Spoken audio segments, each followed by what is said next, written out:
24 घंटे बाद तैयारे का मलबा मिल गया। मलावी के नायब सदर समेत 10 अफराद हलाक हो गए। मुल्क भर में गम की लहर। मलावी के सदर लजारस चकवीरा ने ऐलान किया है कि नायब सदर का लापता छोटे फौजी तैयारे का मलबा 24 घंटे की मुसलसल तलाश के बाद पहाड़ी इलाके के एक घने जंगल में मिला। आलमी खबर रसाई इदारे के मुताबिक तैयारे में 7 मुसाफिर और 3 फौजी अमले के अरकान सवार थे। तैयारे के मलबे से तमाम 10 अफराद की जली हुई लाशें मिली, जिन्हें करीबी अस्पताल मुंतकिल किया गया।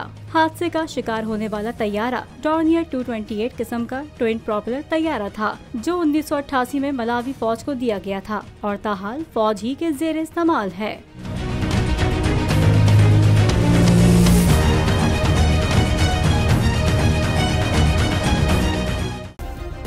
सब्सक्राइब करें और बेल दबाएं ताकि कोई खबर रह न जाए।